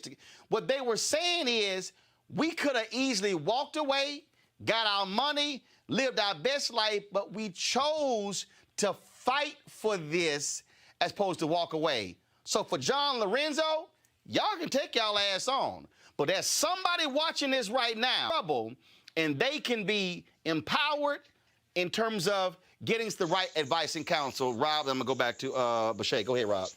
Yeah, I actually agree with that point. And I think people like to tear down celebrities because it's something that they can make.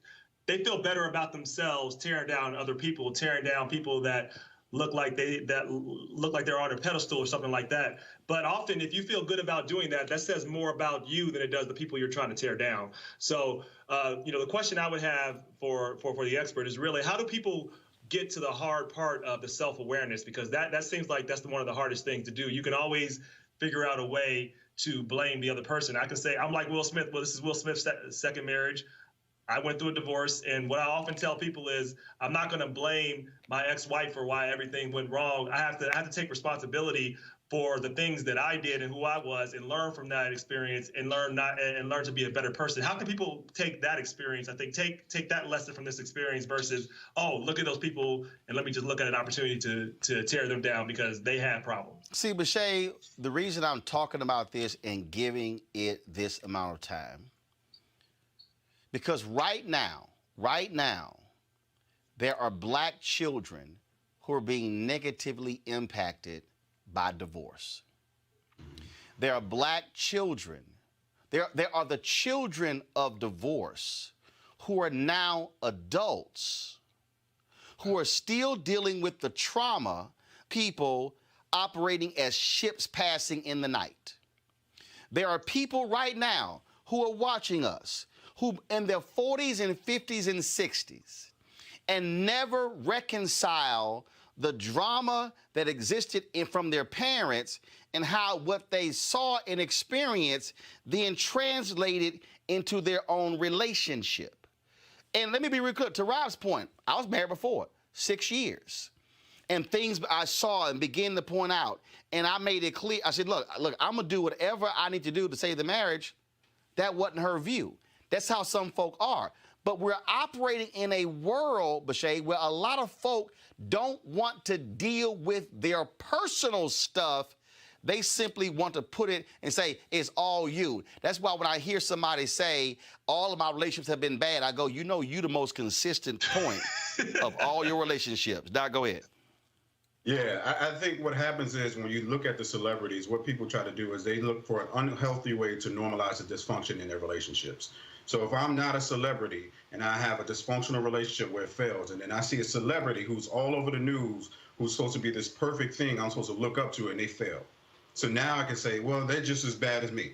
They're not better than me. So why would I take advice from them as opposed to just listening to the process they went through? Oh, hold on. Put a pin in that. Because I want, because see, I love all these black people. See, Michael's back. And Michael, we're going to bring you in too. I love all these black people. They kill me on social media. Oh, Gabrielle and Dwayne, relationship goals. Did they all forget that Gabrielle and Dwayne broke up? And in between them breaking up, he had a baby with another woman? And Gabrielle said, yo, we had to deal with that? Does anybody remember Michelle Obama saying, yo, Barack, all this, political bullshit, you ain't taking care of the family, you constantly back and forth to Springfield, and you coming to Chicago, so all these people who keep hollering, I got to get me a Barack. No. What y'all excited about? Y'all excited about what Barack became. But they don't want to deal with the stuff Michelle was dealing with, where she's been honest about the stuff they've gone through. So I'm just trying to let folk know, when you start running around saying relationship goals, you might want to say, what stuff have they gone through that has fortified them today? Go right ahead. They recovered. We don't get that part though. So we see the argument and then we see the happiness. We don't see the steps that people take to get to where they need to be, to rebuild and restore the relationship. We got to focus on that, but people don't want to do that because it's work. Nobody wants to do the work. They just want the happy ending. And when they see the hard part, they're willing to run. They run so fast. So there's people who have love addiction. That's people who are excited about the honeymoon phase, and they can't do anything that gets them out of the honeymoon phase means the relationship is over. They just don't have the skills to manage it. They weren't being taught to do it. They don't know how to do it. They don't have anybody to help them through it. And so what they do is run. So we talk about that cancel culture. It's so easy to go online the next day after an argument and see somebody happy and say, I want that relationship, not knowing that couple argued all the way to that photo shoot that you're fantasizing and romanticizing about. It takes work. So we got to pay attention to all sides of the relationship. And when you want to do your self-work, really, my Alexa's on there, Amazon Alexa. Don't worry about it. Really pay attention to what the process is. And when you're doing a self-reflection, ask yourself, what patterns have I been keeping in my relationships that's caused me to operate in a certain way? Not necessarily the other person, but has caused me to either respond to something, to be hurt, to lash out, to withdraw, all those different things that come up in relationships that we really don't talk about. See, Michael, they love talking about ride or die. Idris and his wife, we are seeing a bunch of broken people. Our mamas and daddies and grandparents, aunts and uncles and cousins and friends and church members and fraternity brothers and sorority sisters, broken folk who are walking around, and we're seeing, man, y'all don't even talk to each other. Y'all don't even hold hands. Y'all don't even kiss. Y'all don't even hug. And you like, something going on there. But then folks like, nah, man, everything good. No, it's not. We see what the hell is going on. And that, to me, Michael, was what I hope if people watch this video, they don't get caught up in the salacious of looking at them as a voyeur. They might hold up. Let me re-examine my thing. Michael, go ahead. Well, it's interesting, and I know you mentioned it, Rob mentioned it. Self-reflection is so important. And in my first marriage, which for a long time I said, and I would tell friends and family, it was 50-50. We both could have done better. No, I jacked it up.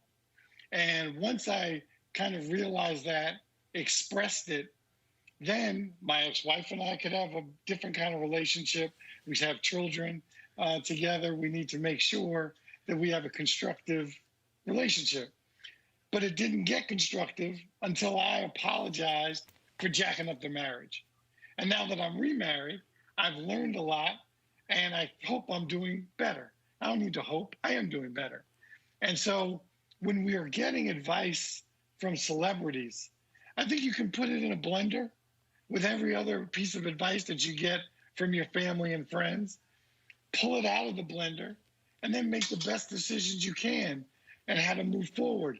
But you can't move forward positively unless you're honest with yourself.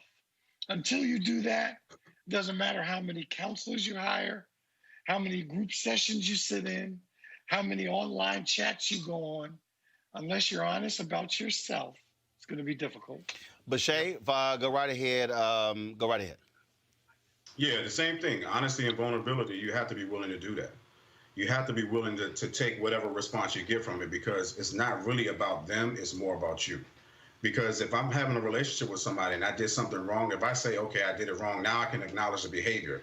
And a lot of people are walking around with shame and guilt. And what I try to get people to understand the difference between the two. Guilt is tied to the action. Shame is tied to the person. So if I did something wrong to you, I'm guilty and I can change the behavior. But if I did something wrong to you and I sit in that and I create shame, I'm going to tell myself that I'm going to continue to do this. I'm this bad person. And now what people do is they blame the other person because they don't want to deal with themselves. So there's several different processes that need to happen. Just like everybody's saying, you got to be honest, vulnerable, and you got to be able to talk and really share what you're really feeling and what you really need to work on. Well, and also I think what it also causes people, because I love the people again who are you should be bringing this stuff up. But Shay, those are the people who don't want to hold a mirror up to themselves. Those are the people who are avoiding real conversations. Those are the people who are in marriages and they ain't had sex with their partner in 3 or 4 weeks, and they walking around mad, pissed off, trying to say, yo, why in the hell we ain't had no damn sex? What the hell happened to intimacy in a relationship? Then you got people sitting here who are in relationships who are selfish, okay, who only see themselves, staying out late, not calling, doing whatever, rolling with your boys, rolling with your girls, as if there's nobody you also accountable for. See, and that's why, again, what we're dealing with, there's impact here. Children are also watching. They are modeling what we see. And I think, again, the conversation that Will and Jada had also are factoring in. They have two children together, and he has another child. Those things are being factored in. He has previously talked about with his first divorce how he saw himself as a failure. I said the exact same thing when I got divorced. Luckily, we didn't have any kids together. I didn't have to deal with those issues. But so I need people looking at this, watching this 12 minutes and 53 seconds to act like some damn grown-ups and say, hey, I could actually learn from something. I can learn from this and not just I'm a third party and I'm just commenting, tweeting, and posting back and forth and being messy. Final comment. Yeah, everything that you're doing in the relationship, you're contributing to it. And if we really can take ownership and ask yourself, like it's a triangle, the relationship is at the top. What am I putting into that relationship, my behavior? What am I putting into that relationship when I step outside of that relationship, when I disrespect my partner? All those things, you have to understand. You put the relationship first because you're not going to like your partner at all times, but communicate. Communicate, communicate, communicate. Folks are asking us how to reach you. So you got a website, social media? Yeah, website is heartsandmindcounseling.com. You can find me on social media at Bashay Williams at IG. Also, I'm an author of Dear Future Wife, A Man's Guide and a Woman's Reference to Healthy Relationships. And that has a lot of different relationship tips and tools. And it's a workbook. It's not just a read. So, and I give the clinical perspective as well. So it's like therapy, coaching in a book. All right, then. Well, we certainly appreciate it, Bashay. Thank you very much. Thank you. All right, folks, this just in, the Philadelphia Eagles have disciplined wide receiver Deshaun Jackson for his comments about Hitler on social media earlier this week. This is the statement from the Philadelphia Eagles. Go to my iPad, please. This has been a difficult and emotional week for our community and organization. The Philadelphia Eagles do not tolerate hate towards any individual or group. We believe in respect and equality for all races, ethnicities, and faiths. We as an organization want to help be an instrument for positive change. This can only occur through strong, deliberate actions and a commitment to learn and grow. We have had a number of constructive conversations over the last few days, not only with Deshaun Jackson, but also with many other players, members of the organization, and leaders in the community. That has led us to the point where we and he are ready to take the next steps. Today, we have penalized Deshaun for conduct detrimental to the team. He accepted these consequences and apologized. In our many conversations with him, it has also been made clear that we discussed a concrete plan for how we and he can heal moving forward. He understands that in order to remain on the team, he must also commit to supporting his words with actions. We have been encouraged by his desire to educate himself, but we all understand that there is still a lot of work to be done. We will continue to assist Deshaun in this process, and we also know that all of us in our organization need to listen and learn more about things that are unfamiliar or uncomfortable to us. We must continue to fight against anti-Semitism, forms of discrimination, while not losing sight of the important battle against systemic racism. Now, that was a statement from the Philadelphia Eagles. Now, this is what has also been causing folks, because you've had these reactions out here you had Steven Jackson, who blasted folks saying that Deshaun was right. Then all of a sudden he got criticized for his comments. Malcolm Jenkins of the now New Orleans Saints, he dropped a video that also is causing people to chastise him. Watch this. We got to stay focused. All of this back and forth that's going on right now is a distraction. Comments were made, and they were wrong.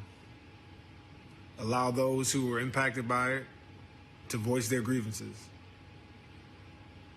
But we got to stay focused, because Breonna Taylor's killers are still not arrested.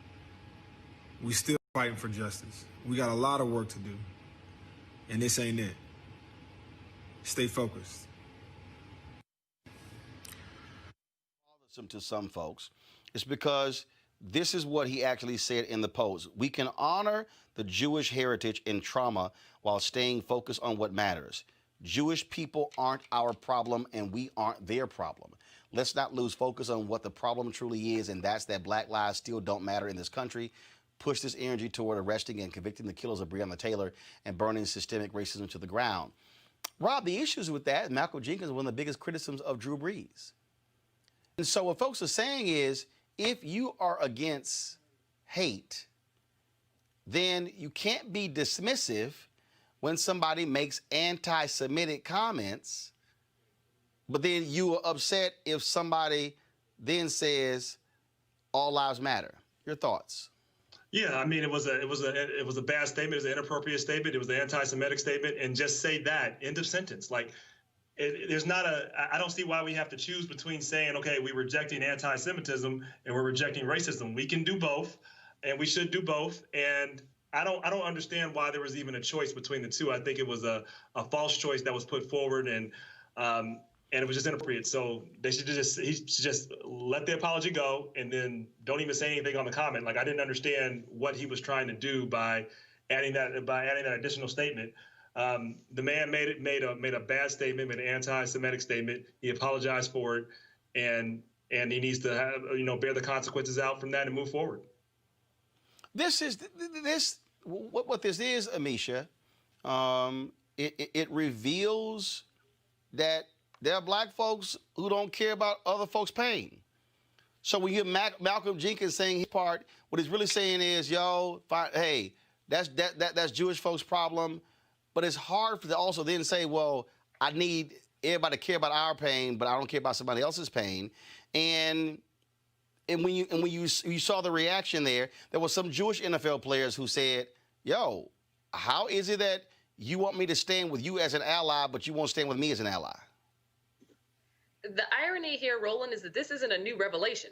There are members of the Black community across the country who don't necessarily see a problem when other groups are attacked or other groups have issues related to their religion or their race either.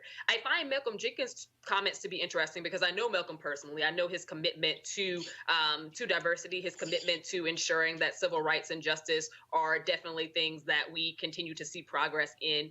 I think that this was one of those things where he was shooting above his stage and probably should have just kept his mouth shut. It goes to show that there are people who are strong advocates for racial reconciliation with the Black community and the white community who themselves have misunderstandings or just speak out of turn when it comes to racial issues with other communities or religious belief issues with other communities. And I think that this circumstance might cast a shadow on him and some of the work he's done, which would be really sad, but completely understandable, but also should be taken as a learning moment for a lot of African Americans who, to be honest, may not see issues when there are anti-Semitic statements made or who elevate the African American experience and some of the problems we've had in this country amongst higher than problems that other people have in this country, specifically that of the Jewish community. And I've heard it several times personally. That's why I say that, this is a conversation that isn't exactly rare, but it is one that is now being brought to the forefront of American consciousness. Before I go to my Julian Edelman, wide receiver in the NFL, who is Jewish, he dropped this video. I want folks to check it out. I've been getting hit up by everyone asking me about this Deshaun Jackson post, and I wanted to take some time before I responded because it's a complicated issue, and I wanted to be thoughtful. I wrote down some of my thinking. I've seen Deshaun play in his career, make outstanding football plays. We've communicated over social media. I've got nothing but respect for his game. I know he said some ugly things, but I do see an opportunity to have a conversation. I'm proud of my Jewish heritage. And for me, it's not just about religion. It's about community and culture as well. I'm unusual because I didn't identify as Jewish until later in my life. Whenever I encountered hatred, it never really felt like it was aimed at me. It was only after I was part of this community that I learned how destructive hate is. Anti-Semitism is one of the oldest forms of hatred. It's rooted in ignorance and fear. I remember experiencing a little bit of this hate in 2011 when I was called a kike on the football field. There's no room for anti-Semitism in this. Even though we're talking about anti-Semitism, I don't want to distract from how important the Black Lives Matter movement is and how we need to stay behind it. I think the Black and Jewish communities have a lot of similarities. One unfortunate similarity is that they are both attacked by the ignorant and the hateful. It's really hard to see the challenges a community can face when you're not part of it.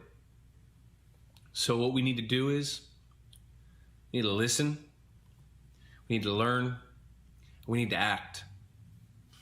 We need to have those uncomfortable conversations if we're going to have real change. So to that end, Deshaun, let's do a deal. How about we go to DC and I take you to the Holocaust Museum, and then you take me to the Museum of African American History and Culture. Afterwards, we grab some burgers and we have those uncomfortable conversations.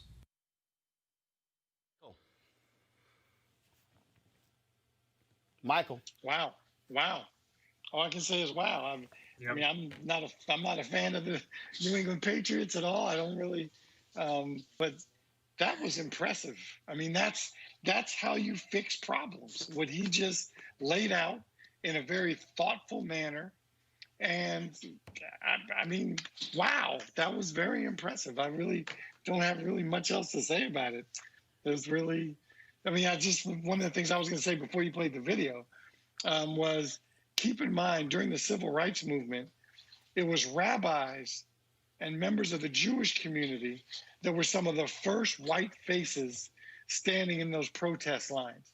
Now, clearly, I'm not suggesting there were not others from other denominations, but the Jewish community stepped up very hard and very quickly during the 60s. And Mr. Edelman, going back to Edelman, I'm still thrown by that. That was very, very impressive. That's a solution. That's how you fix a problem. Folks, let's talk about this here. That is the members of the Atlanta Dream, the WNBA team. They want the WNBA to kick Kelly Loeffler out as being co-owner of that team. She, of course, is a United States Senator from Georgia who blasted the WNBA for allowing Black Lives Matter to be written on the court and for players to wear social justice statements on their uniforms. This is a statement the team put out today. Go to my iPad. Black Lives Matter. We are the women of the Atlanta Dream. We are women who support a movement. We are strong and we are fearless. We offer a voice to the voiceless. Our team is united in the movement for Black lives. It is not extreme to demand change after centuries of inequality. This is not a political statement. This is a statement of humanity. Black Lives Matter, the players of the Atlanta Dream. And you see they all signed it there at the bottom. Amisha, not only that, the WNBA did come out and say that Kelly Loeffler has not been a governor of the team since for a couple of years. Now, what people don't understand is the NBA does not call them owners. They call them, and so whoever actually runs the team is the one who attends the meetings, the governor's meetings that they have. But it's very rare to have all of these players make it clear they don't want to play for the owner. This is not like Donald Sterling was with the Clippers, but this is them saying we got an owner who's dissing Black Lives Matter we don't want to play for, and we don't want her in the league. Amisha? Strong move from WNBA players. I think that, this says a lot about them and what they're taking on in terms of advocacy. Kelly Loeffler has been a problem since she got elected. But now that, post-protest, she took an active anti-protest stance during the protest post George Floyd's death. And I think that she's continued to showcase how much Black lives don't matter from there on out. And this time she's actually being called on it by a very lucrative team, and that voice is making its way across the country. I'm very proud of those young women who have stood up and said that they don't want her, they don't want to play while she's there anymore. I think that it says a lot for Georgia. I think it says a lot for the WNBA. And to Kelly Loeffler, you can't just go around doing and saying things that are that are racist or anti-Black and expect to have support and make dollars off of Black bodies and Black people. Rob? Yeah, Senator Loeffler, I look at this, she finds it controversial to say Black Lives Matter. At this point, people that say Black Lives Matter, as I think Amisha said earlier, it's almost symbolic. You're making it clear that you're not racist. She wants to make it clear that she is racist. She wants to make it clear that this is not only not a political statement, this is a humanity statement, as they said. So what she's saying is, I don't want them saying that statement. So she said in a clear line. And this is what Trump is doing. A lot of other people, they're saying, this is clearly where we're at. We want to show that we are racist. We believe in this stuff. And they're making people make a clear choice. And I'm glad that these players are stepping up and realizing the agency of their own power. They need to keep doing it and keep pressing forward because this is just the beginning. To get people who can't even admit that Black Lives Matter, we need equity. That is the floor. Nowhere close to the ceiling. Michael, this is a post that took place 4 days ago, from the WNBA Players Association. It was an article. Loeffler opposes WNBA's plan to spread Black Lives Matter message. The Players Union said, enough, out. As they should have. And, but, it's just she's no different than a lot of these other United States senators who are Republican senators on the Hill. They're trying to impress 45, and they don't want to get on his bad side. They don't want him to tweet after she would make a comment about Black Lives Matter. So, it's no surprise. It's tired. It's old. And she needs to get with the times, but she's not going to. So just kind of move on. That's from my standpoint, from one of the first segments on your show tonight.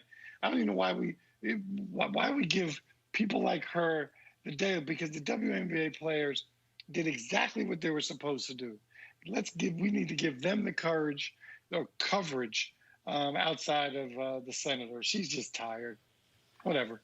All right, folks. Well, look, we certainly appreciate it. Rob, Amisha, Michael, thank you so very much. Actually, you know what? No, we got one more. Y'all know what time it is. Uh-oh. Uh-oh. I'm white. I got you, huh?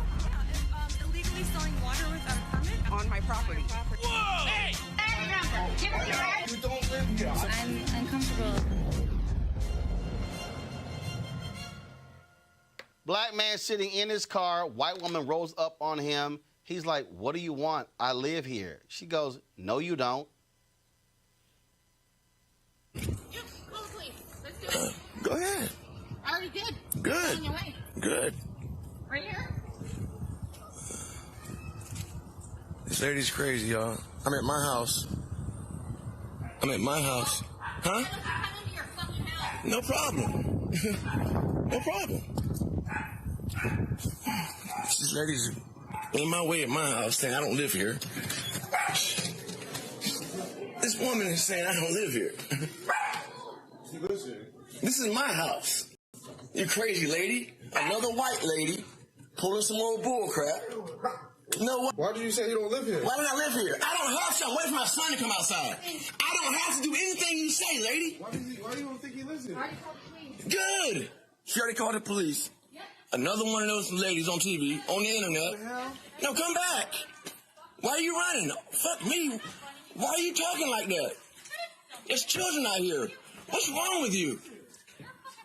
I was sitting there minding my business, waiting on a truck to come out, and she says I don't live here. I don't have to. Wow. Did you hear that? I'm a drug dealer. Wow. Amazing. You see this stuff on the internet all the time, but you never think it's gonna happen to you at your own house. But there it is. There it is. Wow. That's amazing. She wanted to block the door and everything, man.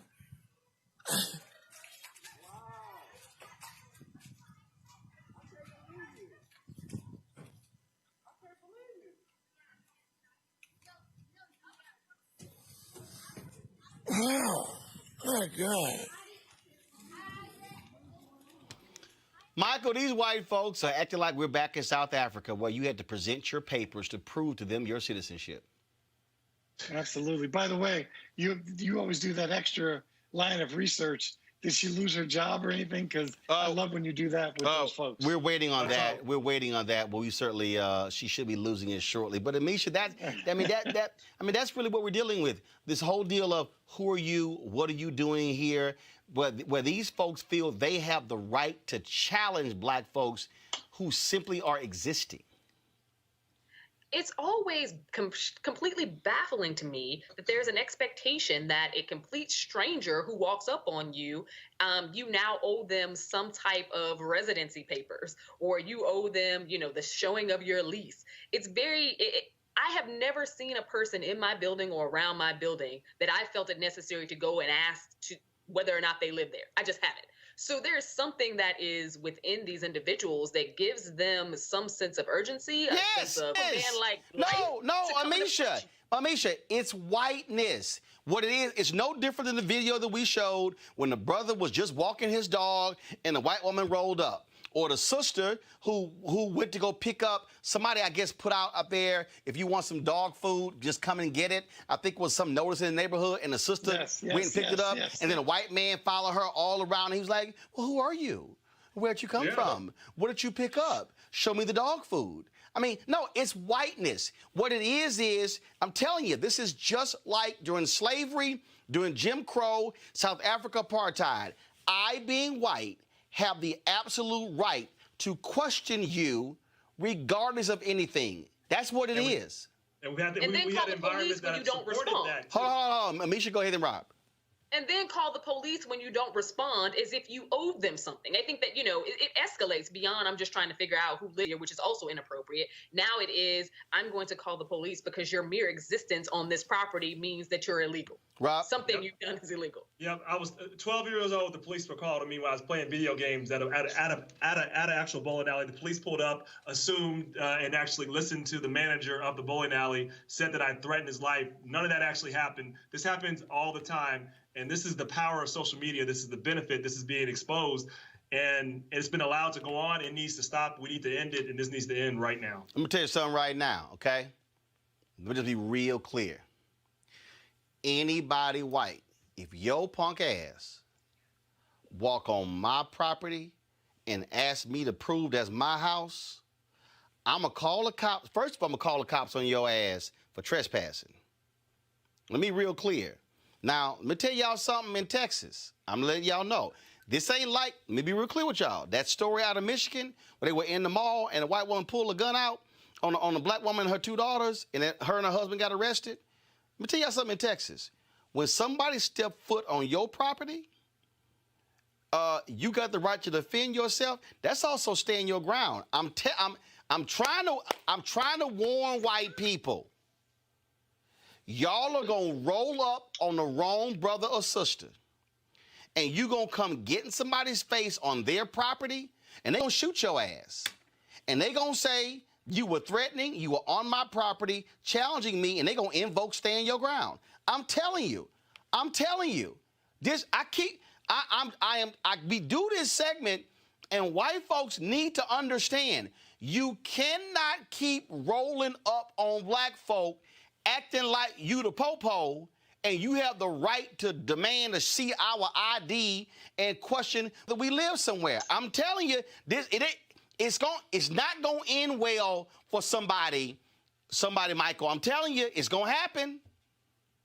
And the other tip that Roland, you always mention, besides white folks losing their jobs when they act stupid, what do you tell them to do? Turn their phone sideways so you get the full. That's right. That's right. Turn your phone horizontal or landscape so we can get the full look right there in the video. Absolutely. That's what we want y'all to do. I'm telling you, look, man, this thing is real.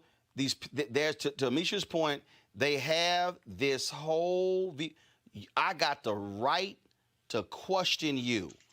The woman yesterday, I know everybody who lives in the neighborhood. How the hell your ass know everybody? I'm just telling y'all. I think we've got some breaking news here. I got to get y'all comment on this real quick. Yep, Thug in Chief did what we all expected him to do. Breaking news. So here's the whole deal here. This is the headline on Politico. Trump commutes sentence of longtime advisor Roger Stone. That's the breaking news. It just happened. Roger Stone was sentenced to 3 years and 4 months after being found guilty on 7 felony charges, lying to Congress. He is the henchman for Donald Trump. He was supposed to report to prison on Tuesday. He had been begging and pleading for a pardon or a commutation. Well, he got it. First off, Rob. Yeah, I mean, nothing to say except I'm not surprised. This president thinks he's above the law, and he wants to do everything possible to show his power. And he has a bunch of enablers in Congress that are Republicans that are saying, we don't care about the law, we don't care about justice. All we want to do is follow this man. And he is trying to be a dictator. And he's very, very dangerous. This might not seem like a big deal to people. He technically has this power, but he's definitely abusing this power. And this is a really dangerous precedent that he is setting. So we should be very, very, very nervous about this. Michael, the White House released a statement, quote, today President Donald J. Trump signed an executive grant of clemency, commuting the unjust sentence of Roger Stone Jr., calling Stone a victim of the Russia hoax that the left and its allies in the media perpetuated for years.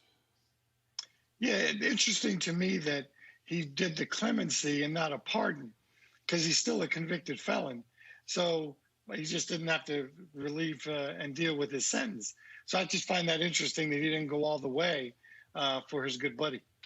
Well, I wouldn't be surprised if his advisor said, look, you do a pardon, it's a whole different ball game. But the reality is it's all the same. It's all the same here. Yeah. And that's what you're doing. And this is what he said. This is also what he said, Amisha.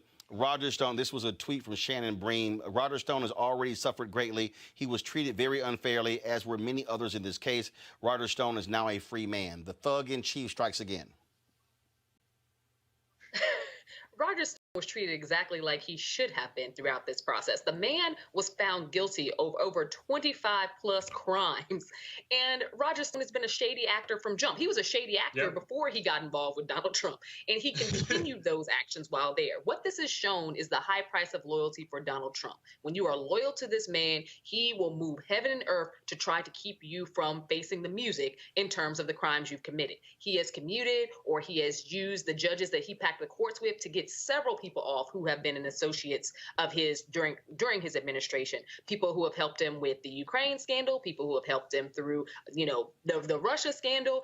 And this is just more of the same for a president who believes he's above the law and uses his friends to help him get his way out of things. And then you got people like Lindsey Graham, a senator of South Carolina, who says, in my view, it would be justified if President Donald Trump tweeted to commute Roger Stone's prison sentence. Mr. Stone is in his 70s, and this was a nonviolent first-time offense. Let me be real clear. Oh my God! I wish black people got that treatment. No, he literally tweeted. He literally tweeted that. That's why Jamie Harrison, folks, if you in South Carolina, y'all should be giving him money to beat Lindsey Graham. Let me tell y'all something right now. Roger Stone is a thug and a punk, and he's a racist. Roger, that's who Roger Stone is. He is a thug, he is a punk, and he is a racist. Okay? You could just Google it. The comments that he made about me and Anna Navarro, and then being a punk ass. What he does is he tells the reporter he apologized, but he didn't have the guts to actually call me personally to apologize. And so that's why I rejected his apology. And so Donald Trump chose to commute the sentence of a racist who is also a lying, conniving person. That's who he is. That's why I've been using the hashtag Fire Trump in November. All y'all sitting at home right now, and y'all sitting here, I don't know, damn that. What did Dr. Conrad Worrell say? Black folks should do everything they can to dump this fool in November. I'm telling you, he's a thug. If y'all think this thug did this 4 months out from an election, you do not want to see what this thug, Donald Trump, will do for 4 more years if he's in the White House. Absolutely. Simple as that. Rob, Amisha, and Michael, I surely appreciate it. Thank you so very much. Folks, please support what we do at Roland Martin Unfiltered. Join our Bring the Funk fan club by going to, of course, you can go to Cash App, PayPal, Venmo. You can also send a money order. Our goal is to get 50,000 of our followers to contribute over the course of the year. Right now, we have 9,510. And so, please, we want to get to 10,000 this month. And then we have 10,000 more to go. Actually, that you give $50 each.